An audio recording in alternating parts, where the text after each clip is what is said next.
Coucou à tous, comme promis, on se retrouve tantôt pour la recette de verrine aux fruits ou au chocolat, façon tiramisu. Pour les ingrédients, du coup, il vous faudra 30 g de sucre, 250 g de mascarpone, 2 œufs, de l'extrait de vanille, sinon vous pouvez prendre de la vanille en poudre ou un sachet de sucre vanillé, 200 g de pâte à tartiner, 10 centilitres de lait, 150 g de spéculoos, Et à côté, j'ai prévu pour faire une autre sorte de verrine, soit des mangues ou des petites pêches en sirop.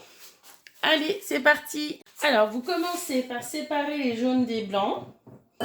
Vous incorporez le sucre, les 250 g de mascarpone, le sucre vanillé,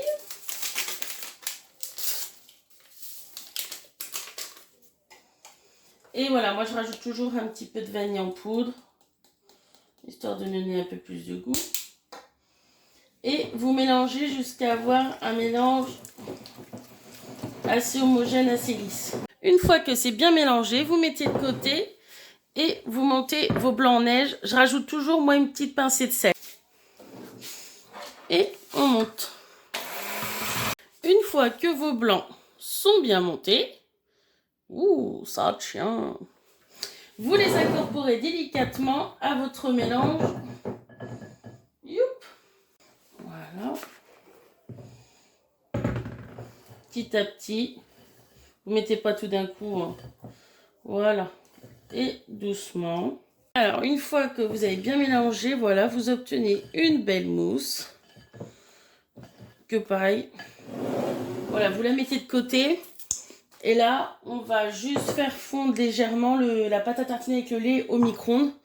Sinon, vous pouvez le faire au bain-marie. Donc là, on va passer au montage. Alors, on commence par une couche de spéculoos. Donc, pour que vous voyez bien, j'ai pris 2 grosses verrines. Comme ça, je vais en faire une de chaque. Une au chocolat et une aux fruits. Après, à côté, voilà, j'ai prévu des mini. Vous pouvez faire des mini, c'est très bien aussi. Hein. Comme ça, pour un café gourmand, ça suffit largement. Voilà. Vous mettez un peu de chocolat. Pour ça, le chocolat, bien sûr. Voilà.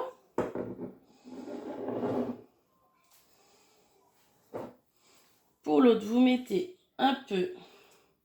J'ai comme une petite purée de mangue et un peu de pêche. Après, vous mettez votre mousse. Alors, quand c'est des mini, du coup, vous faites une couche de chaque. Et pour celle au chocolat, vous pouvez par-dessus mettre du chocolat en poudre. Et pour celle aux fruits, par-dessus, vous remettez des petits bouts de fruits. Hein, ou un petit coulis, passion, framboise, ça peut être sympa. Mais comme là, c'est des grosses, du coup, on va pouvoir faire plusieurs couches. Voilà, une fois monté, ça vous fait des super belles verrines. Voilà, donc du coup, avec toute la préparation, j'ai pu en faire 2 grosses et 7 petites. Donc voilà, vous avez chocolat et fruits. De toute façon, vous allez pouvoir retrouver tous les ingrédients en commentaire. Et je vous souhaite une bonne soirée sucrée. Bisous, bisous!